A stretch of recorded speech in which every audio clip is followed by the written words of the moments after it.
Hello, everyone. I'm Dr. Rosalyn Dischiavo. Thanks for joining me. This is a discussion of a model of intimacy, and it's only one model, but I really, really like it because it's so usable, right? It's not just interesting and, informative. It's also something we can look at and we can actually use to decide where we want to be with other people and also how intimacy has worked in our lives with people we're already intimate with or with people we want to be intimate with. Now, when I talk about the word intimacy, I am not talking about sex. I am talking about the feeling of closeness to another human being, and that may include sex or may not. But let's talk about how this works. So, this is a model adapted from Matthew Kelly and also Altman and Taylor's social penetration theory. So, just know that it's been adapted. The trust piece in particular is just something that I've added because I feel like it describes where we get to after we've done the levels. So the first level is facts, right? And we might think of this as I know. So let's talk about I know. So facts is whatever I know about anything. And it's essentially, the classic facts level would be talking about the weather, talking about the sports scores, right? And generally speaking, that's a low level of risk. Now, you might say, well, nowadays maybe not so much, but the truth is that when we're talking about facts, it really is a low level of risk. Where a little more risk comes in is when we go to level two. And level two is what do I think, right? So for instance, I don't think that's a fact is actually level two, right? And it's important to talk about the level of facts and the level of opinions as they work together because in order to have any relationship with someone or with a community of people, there needs to be some community agreed upon standards of what facts might be, right? Because if we are constantly debating what is a fact, we literally get nowhere. We will distance the people around us and we will not be able to have relationship with them.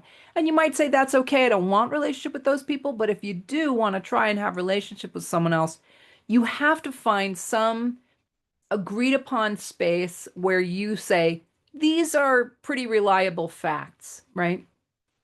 And that's really important. So again, this is part of what's going on in our culture right now is that we might even debate what a fact is.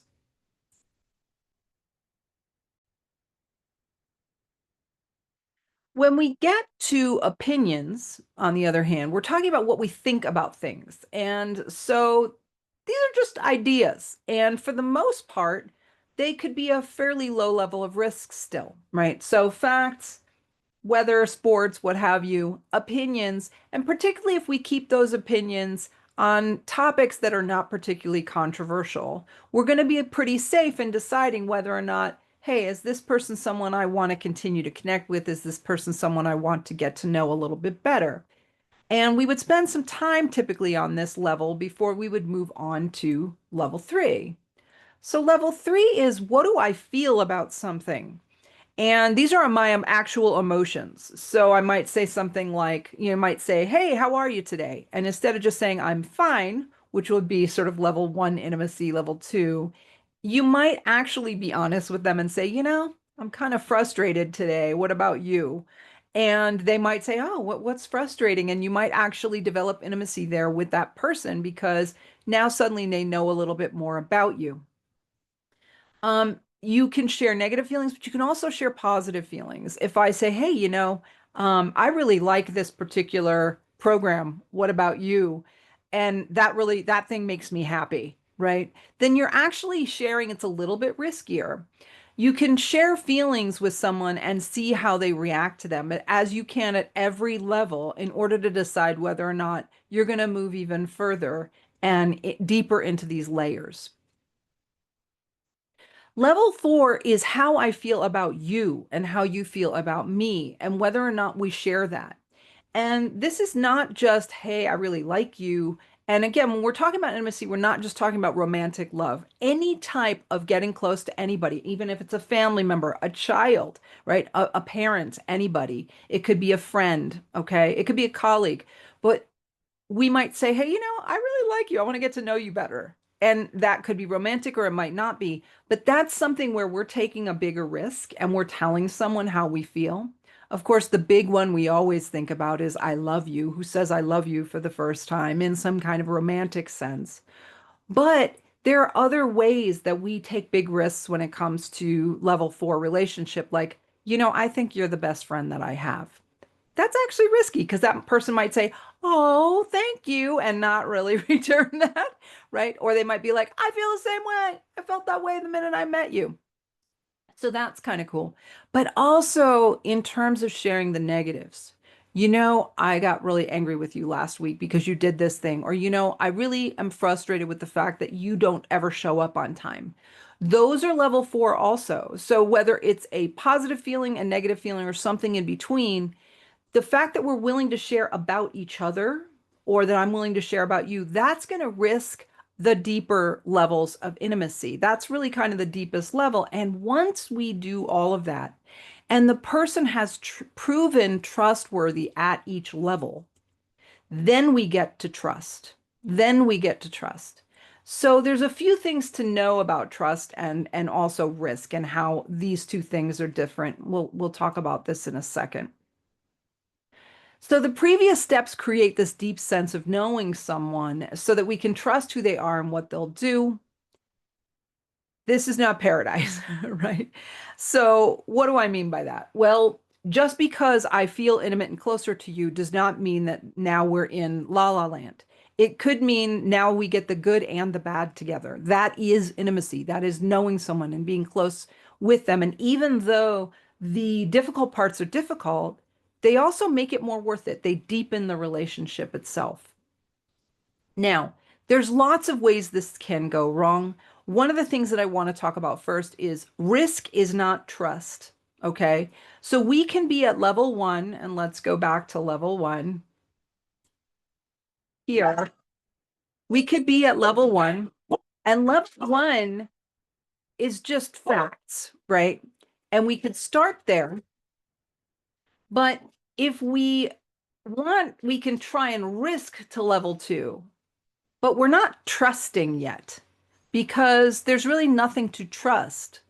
So sometimes people will say, well, I feel like I could just trust you the minute I met you. Yes, that's a feeling, but it is not a fact. You don't trust anyone implicitly immediately. That's impossible. What you can do though is have a gut feeling or a hunch that you could risk with this person and that it would be safe. And then you would take that risk. And then if that person proved to be trustworthy, you'd be like, you know what, I was right about that person. And then you could move on to the next level. So there's a difference between risk and trust. Trust is never instant, and neither is intimacy. So that's a really important thing to keep in mind because sometimes we conflate the two, and when we do, we get ourselves into trouble. Every once in a while, we feel like we can trust somebody, and we feel like we can risk with them the minute that we meet them, and we happen to be right, and we luck out.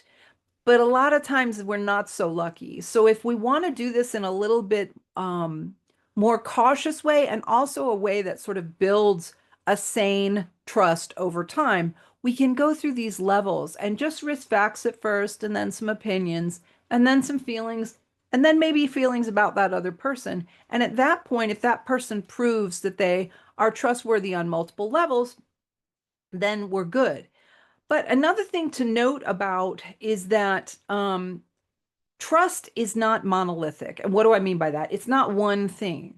You could trust, maybe you can trust me to take care of your kids, but you can't trust me with a secret, right? Maybe you can trust me to be on time, but you can't trust me to be there for you when you're sick.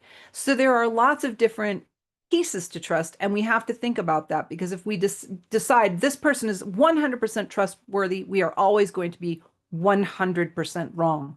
No one is 100% trustworthy in every situation and for every need that we have. Other things that can go wrong are things like we go really too fast. That's what the red arrow here is meant to depict, is that we're going from fact all the way to feelings about you. And this is really where we're at in this culture at this moment. A fact, and this is, could be something like, which political party am I affiliated with, right? That might be a fact. But with that one fact, you might decide, oh, I know exactly how I feel about you. And again, you could be right. All of the assumptions you're making about me, they could be right, but they might not be because you haven't gone through all of these other levels and you haven't had the discussions that it takes to actually get to know someone. So that person's political party might reflect something that has absolutely nothing to do with the values that you hold dear that have to do with, why they chose that party, right? And there may be ways that there's so much middle ground that we've missed in the last, 10, 20 years. And it's just gotten very polarized, but this is part of the reason why. Now, does that mean that we are wrong in leaping from fact to feelings about someone? No, we get to decide as adults that person doesn't feel safe to me. Enough people that I've talked to who are members of that particular group or state that particular fact are unsafe, and therefore I don't want to risk with this person. That is fine. We need to know that that's fine. There's nothing wrong with that. As a matter of fact, it might be protective. It might be a good thing sometimes, or maybe most of the time. It just depends on you. That's your prerogative, right? However, a lot of times we can be wrong. We can be wrong about why someone, is affiliated with a particular thing, idea, group, value, right? So we may decide, you know what, this time I'm going to risk and kind of just get to know them a little bit better to see what it is, what made them choose those things and see if there's anything here that's worth saving and perhaps put the relationship before the ideals. So that's something that we are allowed to do also, right? We're allowed to do that. So these are the levels, and I find them really helpful. I find them to be something that we can go back to again and again to say, like, well, what level am I on? Do I want to risk the next level? The other thing is that we all know people who do these levels way too fast, right? They sit down next to somebody on a bus, and the next thing you know, they're absolutely dumping their life story on them, right? People who trauma dump. We know that. We also know people who have the opposite issue where they never trust anyone with anything, right? They don't talk about their feelings ever. They never tell you how you feel about them. You have to guess.